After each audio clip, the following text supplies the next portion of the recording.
বিসমিল্লাহির রহমানির রহিম।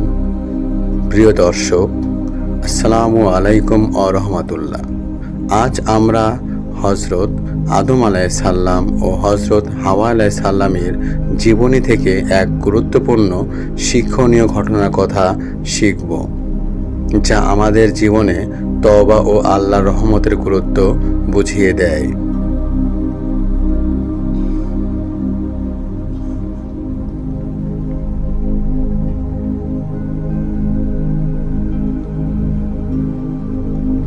আল্লাহ তাআলা হযরত আদম আলাইহিস সালামকে নিজ হাতে সৃষ্টি করে জান্নাতে বসবাসের সুযোগ করে দিলেন। তার সঙ্গী হিসাবে সৃষ্টি করলেন হযরত হাওয়া আলাইহিস সালামকে। আল্লাহ তাআলা তাদের জান্নাতে সব ধরনের সুখ সুবিধা দিলেন, কিন্তু একটি মাত্র গাছ থেকে ফল খেতে নিষেধ করেছিলেন।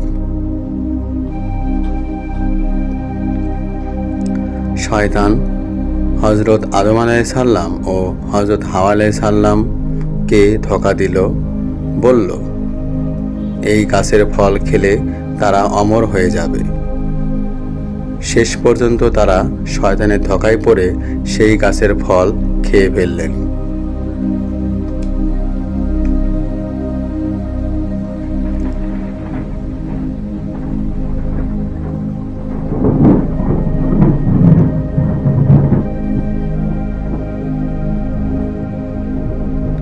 আল্লাহ তাআলা তাদের এই অবাধ্যতার জন্য জান্নাত থেকে পৃথিবীতে নামিয়ে দিলেন, কিন্তু আল্লাহ তাদের ছেড়ে দিলেন না। হযরত আদম আলাইহিস সালাম ও হযরত হাওয়া আলাইহিস সালাম অনুতপ্ত হয়ে আল্লাহর কাছে কান্নাকাটি করে তওবা করলেন। আল্লাহ তাআলা তাদের তওবা কবুল করলেন, কারণ তিনি পরম ক্ষমাশীল ও দয়ালু। দর্শক, এখান থেকে আমাদের জন্য বড় শিক্ষা হলো, প্রথমত আমরা মানুষ, আমাদের ভুল হবেই, এমনকি প্রথম মানুষও ভুল করেছেন। দ্বিতীয়ত, কিন্তু ভুলের পরে আসল পরীক্ষা, আমরা কি অহংকারে ডুবে থাকব, নাকি বিনয়ী হয়ে আল্লাহর কাছে মাপ চাইব। তৃতীয়ত, আল্লাহর দরজা সব সময় খোলা, তিনি তওবা করা বান্দাকে ক্ষমা করেন।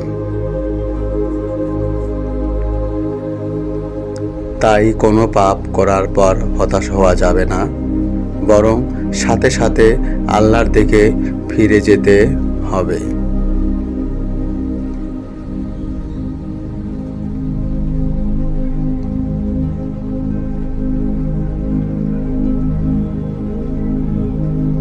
আসুন আমরা হযরত আদম আলাইহিস সালাম এর মতো নিজেদের ভুল স্বীকার করে বিনীতভাবে আল্লাহর কাছে ক্ষমা চাই। আল্লাহর রহমত থেকে কেউ হতাশ হই না, বরং প্রতিদিন তওবা করে আমাদের জীবনকে সুন্দর ও পাক পবিত্র করে তুলি।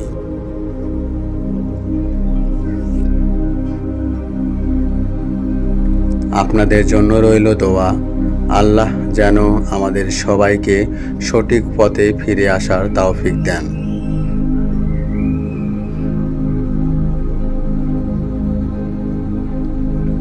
সিরের নূর এর আজকের ভিডিও ভালো লাগলে লাইক দিন, শেয়ার করুন, আর চ্যানেলে সাবস্ক্রাইব করতে ভুলবেন না। আসসালামু আলাইকুম ওয়া রাহমাতুল্লাহি ওয়া বারাকাতুহু।